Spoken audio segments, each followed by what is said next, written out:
Programa 6h30. Doutor Nelson Lacerda, e a sua atuação junto ao Judiciário está tendo retorno? Os precatórios estão conseguindo ser pagos a quem está recorrendo? Não, em primeiro lugar, boa noite. Em primeiro lugar, eu gostaria de dar os parabéns à governadora antes de entrar na sua pergunta.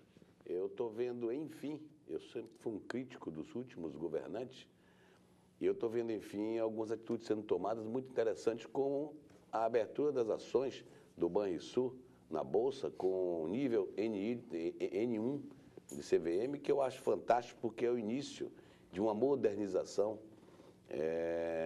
principalmente com o Banrisul, que pode ser ampliado com esse tipo de programa. Além disso, a preocupação de vender alguns imóveis que saíram nos jornais essa semana, imóveis inúteis, que poderiam vir a agregar uma melhor situação no déficit em que o Estado se encontra. A minha atuação, também lutando pelos precatórios, vem de quase 10 anos. Primeiro, lutando porque os servidores públicos não recebiam, que foi o grande problema de criar essa massa de precatório. Os servidores públicos não receberam os reajustes a partir do governo Brito, há 10 anos atrás. Não recebeu porque, primeiro, porque diziam que o limite da lei de responsabilidade não permitia que passasse de 49%. A partir daí, ninguém recebeu mais reajuste. Ou seja, há 10 anos o servidor público no Rio Grande do Sul não recebe reajuste.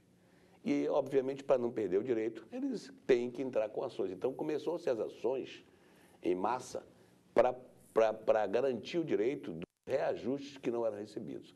Essas ações que começaram em larga escala, há 6, 7 anos atrás, entravam 500 ações por mês. A partir de 2000, começaram a entrar 1.000 ações por mês. De servidores? De servidores. Porque nenhum servidor recebe reajuste há 10 anos. Isso é um absurdo. Por que não faz ação coletiva? Por que não sai uma ação coletiva? Porque não é direito erga omnes, é direito individual de cada um tem uma situação diferente. Então, o que acontece?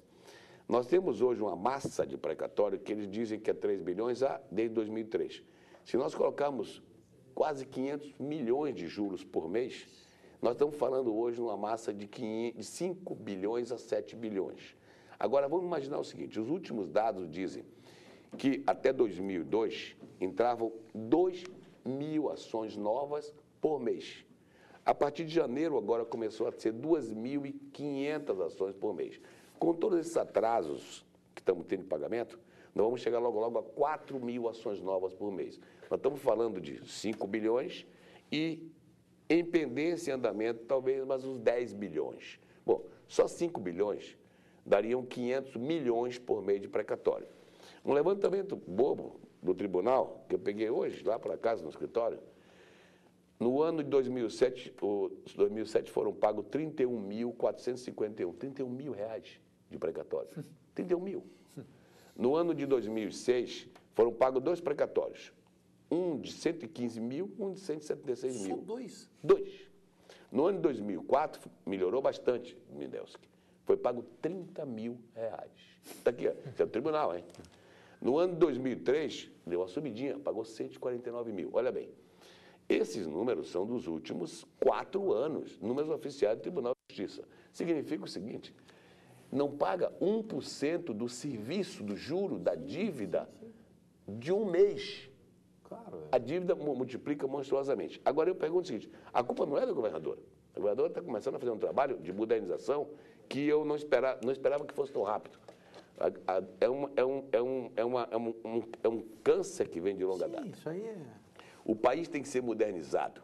E isso nós vamos ter que bater. Quando se fala em abrir as ações do Banrisul, falam privatizar, parece uma doença, parece um câncer. Sabe? Privatizar é necessário.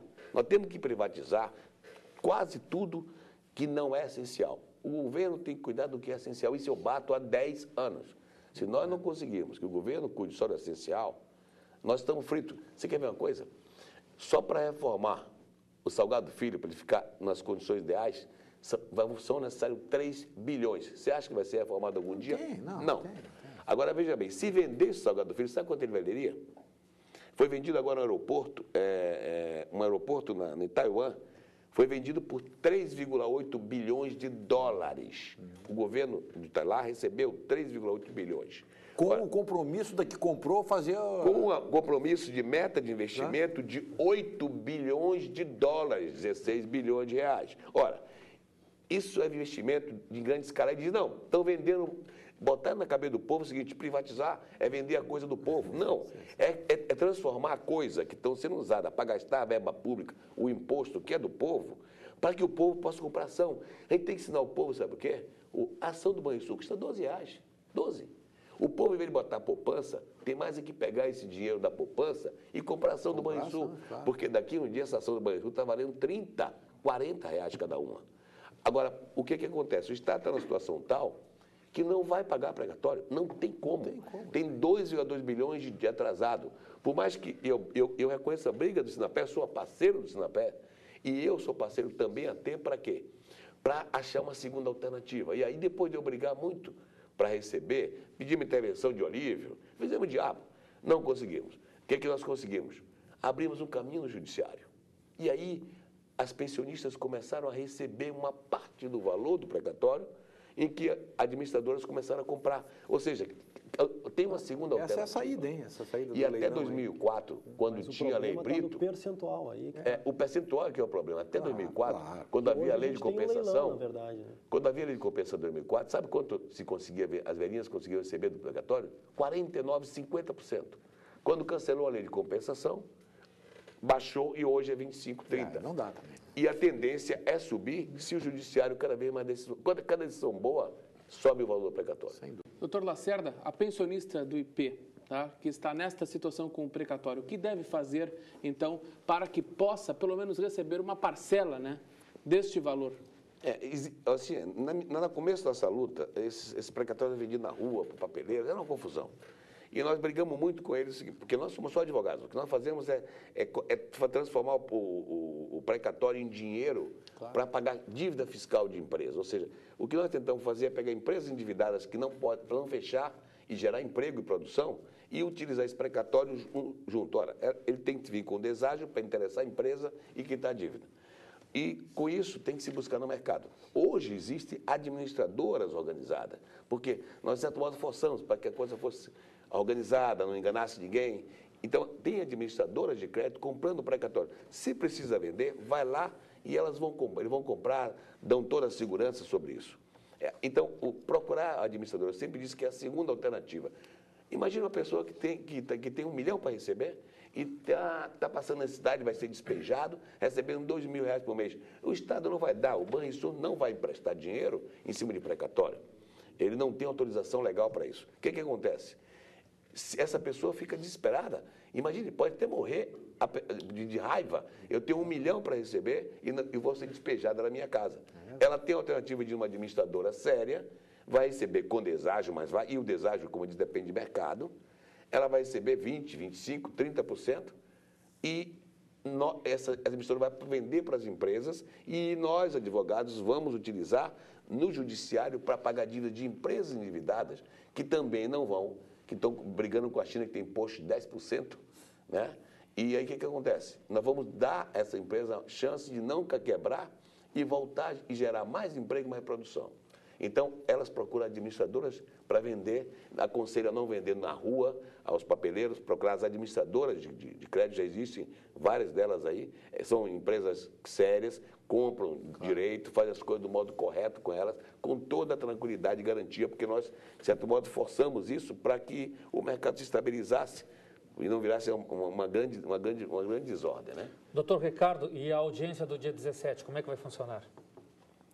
Eu só queria aproveitar um gancho com o doutor Lacerda, respeitando o seu entendimento, mas a grande preocupação do sindicato, qual é? Com relação às pensionistas. Na verdade, nós temos uma situação criada hoje que é a seguinte: a pensionista tem um crédito, vamos dizer, de R$100.000 para receber, tá?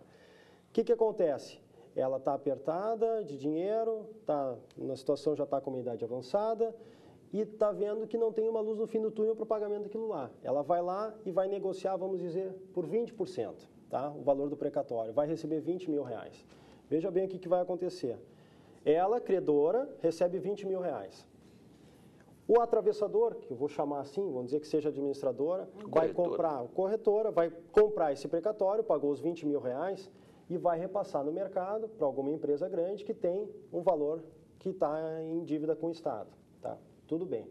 Só que ela vai compensar esse valor em 100%. Veja bem, o Estado está alegando que não tem dinheiro, não tem toda a situação. Ele não vai ter, na verdade, a arrecadação dessa empresa.